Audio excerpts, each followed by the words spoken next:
Hello everyone, welcome to my channel Edu2Fly.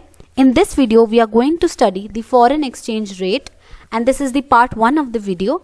So let us start with our topic. First of all, let us discuss what is the meaning of foreign exchange. So foreign exchange refers to the all currencies of the rest of the world other than the domestic currency of the country. जो सारी currencies rest of the world की होती है other than the domestic currency, उसको हम foreign exchange कहते हैं. For example, अगर हम इंडिया में रहते हैं तो हमारी डोमेस्टिक कंट्री करेंसी रुपीज हुई और यूएस डॉलर, पाउंड्स या पेसोज है, तो ये सारी currencies foreign exchange. Next, foreign exchange rate. What is foreign exchange rate? It is the rate at which one currency is exchange for another. एक currency जिस rate पे एक्सचेंज होगी उसे कहते हैं foreign exchange rate. In other words, the foreign exchange rate is the price of one currency stated in the terms of another currency. एक currency का price अगर दूसरी करेंसी की टर्म्स में लिखेंगे, that is known as the foreign exchange rate. Now this foreign exchange rate fluctuate from year to year और even day to day, or I would say even hour to hour, because like the prices of other commodities like other gold prices or other things, the exchange rate depends on the forces of demand and supply, so it fluctuates. Next, let us take the example of how to convert a currency to other. For example, now currently $1 is equals to 73.95 rupees. So that means if I see a book of $12, that would mean I have to pay rupees 887.4 for purchasing that book. Next, currency depreciation. So as the name suggests, currency depreciation. Currency depreciate हो रही है, मतलब decrease हो रही है उसकी value में. So it refers to the decrease in the value of domestic currency in the terms of the foreign currency.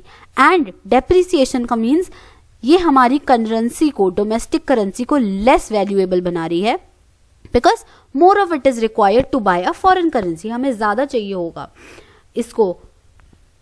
For example, rupee is depreciating. Rupee कब डेप्रिशिएट हो रही है? जब डॉलर का प्राइस राइज हो जाए फ्रॉम 70 to 74. अब उतना ही पेमेंट मुझे $1 को ऑक्यूपाई करने में, $1 पे पहले मैं 70 रुपीज खर्च करती थी, अब मुझे 74 चाहिए for capturing that $1. Next, currency appreciation. जब इंक्रीज हो जाती है हमारी डोमेस्टिक करेंसी की वैल्यू और वो मोर वैल्यूएबल बन जाती है and less of it is required to buy a foreign currency.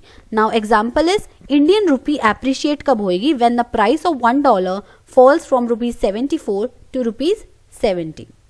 Now let us talk about the foreign exchange rates, कि कैसे कैसे एक इकोनॉमी में फॉरेन एक्सचेंज रेट मैनेज होता है. तो it could be fixed exchange rate system, flexible exchange rate system and the managed floating rate system. So let us discuss these points in detail one by one. First, let us discuss fixed exchange rate system. So exchange rate here is fixed by the government. यहाँ पे fixed exchange rate system के according exchange rate government fix करती है और basic M क्या होता है यहाँ पे? स्टेबिलिटी इंश्योर करना in foreign trade and capital movements.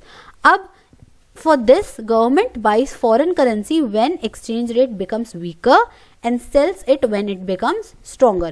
Stability कैसे इंश्योर करती है यहाँ इस सिस्टम से? गवर्नमेंट क्या करती है, जब उसको लगता है कि फॉरेन एक्सचेंज रेट वीक हो रहा है या कम हो रहा है, तो वो पहले ही फॉरेन करेंसी बाय कर लेगी और उसको सेल कर देती है जब वो स्ट्रांग हो जाता है. Now each country keeps value of the currency fixed in the terms of the external standard. एक एक्सटर्नल स्टैंडर्ड के बेसिस पे वो फिक्स कर देती है अपनी करेंसी की वैल्यू. अब ये एक्सटर्नल स्टैंडर्ड जो है, गोल्ड हो सकता है, सिल्वर हो सकता है, या कोई अदर प्रीशियस मेटल हो सकता है, या फिर किसी और कंट्री की करेंसी, या फिर even some internationally agreed unit of account, जो इंटरनेशनली एग्रीड हुआ हो कि इस बेसिस पे हम एक्सटर्नल स्टैंडर्ड रखेंगे. नाउ एक इंपॉर्टेंट चीज यहाँ पे क्या है कि when the value of the domestic currency is tied to the value of another currency. अगर एक करेंसी की वैल्यू किसी और करेंसी से हम टाई कर देते हैं तो उसको हम पेगिंग कहते हैं, PEGGING, pegging. Alright, now when the value of the currency is fixed, in terms of the other country, या फिर गोल्ड की टर्म्स में अगर हम रखते हैं तो उसको हम parity value of the currency कहते हैं। अब ये दो चीजें समझ आ गई, पेगिंग और parity value. Now next is the flexible exchange rate system, the system of exchange in which a value of currency is allowed to float freely as determined by the demand and supply of foreign exchange is called the flexible exchange rate system. इस exchange rate system में क्या होता है, flexible होती है value, बहुत ही freely determine होती है by the demand and supply. Exchange rate market के थ्रू डिमांड डिटरमाइन होगी। यहाँ पे कोई भी गवर्नमेंट की इंटरवेंशन नहीं होती है, पूरा का पूरा जो होता है flexible exchange rate, it is determined by the forces of demand and supply. Alright, now the flexible exchange rate is also called the floating exchange rate, क्योंकि ये मार्केट से डिटरमाइन होता है through the interactions of thousands of banks, firms and other institutions seeking to buy and sell the currency for the purposes of making transactions in the foreign exchange. Now अगर हम difference की बात करते हैं fixed और flexible में, तो fixed में क्या था, यहाँ पे ऑफिशियली फिक्स होती है value in the terms of gold या फिर किसी करेंसी या किसी सिल्वर या अदर प्रेशियस मेटल, और फ्लेक्सिबल में यहाँ पे डिटरमिन होती है bye the forces of demand and supply. Fixed में कोई भी गवर्नमेंट कंट्रोल होता है पूरा का पूरा, और लेकिन फ्लेक्सिबल में कोई गवर्नमेंट कंट्रोल नहीं होता। फिक्स्ड में एक्सटर्नल जो एक्सचेंज रेट होता है वो स्टेबल रहता है और बहुत ही कम वेरिएशन होती है अगर होती है तो, लेकिन यहाँ पे फ्लेक्सिबल में as it the name suggest, flexible में exchange rate keeps on changing. But अगर मैं आपको बताऊं कि फिक्स्ड और फ्लेक्सिबल ऑलमोस्ट इमेजिनरी सिचुएशंस होती हैं, क्योंकि ट्रेडिशनली इंटरनेशनल मॉनेटरी इकोनॉमिस्ट जो थे उनका अटेंशन क्या थी, उनकी फोकस क्या थी कि वो फिक्स्ड रखें या फिर फ्लेक्सिबल रखें। लेकिन आजकल मॉडर्न सिस्टम में हम manage floating exchange rate system रखते हैं, which is a mixture of fixed exchange rate and the flexible exchange rate. Fixed exchange rate has the fixed part and the flexible exchange rate is the float part.